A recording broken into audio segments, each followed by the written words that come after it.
मध्य प्रदेश के धार जिले में नए पुलिस अधीक्षक सचिन शर्मा ने मंगलवार को विधिवत पदभार ग्रहण कर लिया। पदभार ग्रहण करते ही उन्होंने साफ कर दिया कि जिले में कानून व्यवस्था को मजबूत करना उनकी पहली प्राथमिकता होगी। वहीं महिला अपराधों पर सख्त कार्रवाई और पुलिस व्यवस्था को और सक्रिय बनाने के निर्देश भी उन्होंने दिए।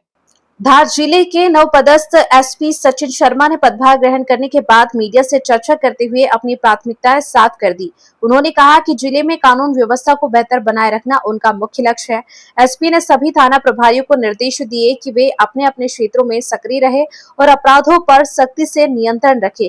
किसी भी तरह की लापरवाही बर्दाश्त नहीं की जाएगी। महिला अपराधों को लेकर उन्होंने विशेष अभियान चलाने की बात कही। धार जिला मैंने आज ज्वाइन किया है।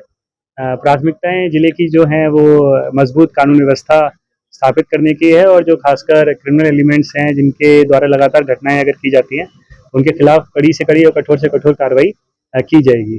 इसके अलावा खासकर जो महिला संबंधी अपराध हैं उसमें कैसे जो सभी पुलिस कर्मचारी और अधिकारी हैं वो थोड़ी सी संवेदना के साथ और त्वरित गिरफ्तारी करें। इसके अलावा जो दुर्घटनाएं मोटर व्हीकल एक्सीडेंट्स की हो रही हैं उनके हॉटस्पॉट जो पहले से चिन्हित किए गए हैं उस पर काम करना है और बाकी जो उनसे संबंधित संस्थान है उनसे समन्वय स्थापित करके प्रयास करना है जीरो टॉलरेंस खासकर एक्सीडेंट्स जितने भी हो रहे हैं उनके लिए आ सके। ऐसे मामलों में तुरंत कार्रवाई कर पीड़िताओं को जल्द न्याय दिलाने पर जोर रहेगा। साथ ही महिला सुरक्षा को लेकर जागरूकता कार्यक्रम भी चलाए जाएंगे। अपराधों की रोकथाम के लिए जिले में गश्त बढ़ाई जाएगी और संवेदनशील क्षेत्रों में खास नजर रखी जाएगी। पुलिस की प्रतिक्रिया समय को कम करने और शिकायतों का जल्द निराकरण करने के भी निर्देश दिए गए हैं। एसपी ने यह भी कहा कि पुलिस और जनता के बीच बेहतर तालमेल बनाया जाएगा ताकि लोग बिना डर के अपनी समस्याएं पुलिस तक पहुंचा सके। इसके लिए जन सुनवाई और संवाद कार्यक्रम आयोजित किए जाएंगे। इसके अलावा अवैध गतिविधियों, नशे के कारोबार और असामाजिक तत्वों के खिलाफ सख्त कार्रवाई की जाएगी। साथ ही पुलिस बल को अनुशासित और जिम्मेदार बनाकर उसकी कार्यक्षमता बढ़ाने पर भी जोर दिया जाएगा। ग्लोबल इंडिया टीवी के लिए धार से अमर वर्मा की रिपोर्ट। जी, ट्रैफिक व्यवस्था आपके माध्यम से मुझे ये पता चला है कि कुछ लोगों की शिकायतें हैं। एक बार ये समझ है कि क्या क्या आप लोग की शिकायतें हैं, क्या क्या आप लोग चाहते हैं, तो जो हमारे पास संसाधन है उनके माध्यम से प्रयास किया जाएगा कि जो भी बेस्ट किया जा सकता है धार शहर के लिए वो किया जाएगा। सर, बच्चों के संबंधित अपराध भी बहुत देखने में आते हैं, उसको लेके कोई प्लान है सामाजिक?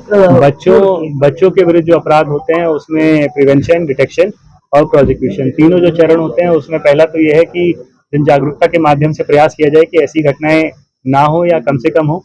उसके बाद यदि अगर हो तो कैसे उसको संवेदना से जो फरियादी है उससे बात की जाए और जो आरोपी है उनकी गिरफ्तारी की जाए। इसके अलावा सभी को पता है मध्य प्रदेश पुलिस एक चिन्हित अपराध अभियान चलाती है जिसमें जो सजायाबी होती है बहुत ज्यादा होती है। तो जो भी इस प्रकार के गंभीर प्रकरण है उनको सुनिश्चित किया जाए कि उनमें जो सजायाबी हो और जो संबंधित आरोपियों पे कठोर से कठोर कार्रवाई हो। नशे को लेकर गांजा है या पाउडर वगैरह जिसको कहते हैं जी, नशे के खिलाफ जीरो टॉलरेंस है प्रदेश सरकार की भी, केंद्र सरकार की भी, और जो भी इस व्यवसाय में लिप्त है उनके खिलाफ आने वाले समय में कड़ी से कड़ी और कठोर से कठोर कार्रवाई की जाएगी। सोशल पुलिसिंग को लेकर क्या बात करते हैं आप? सामुदायिक पुलिसिंग की जो बात कर रहे हैं उसमें ये प्रयास किया जाएगा कि जनता के साथ और बेहतर समन्वय किया जा सके जो अब तक यहाँ पे हो रहा होगा।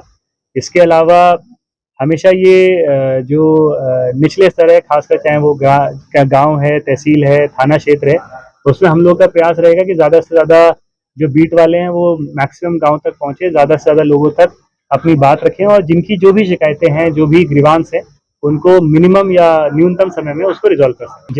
जैसा पहले भी बात हुई है, समन्वय सभी जो संबंधित संस्थान है उनके साथ किया जाएगा और जो भी नियम विरुद्ध कार्रवाई हो रही है उसमें कानून के अनुसार कार्रवाई की जाएगी।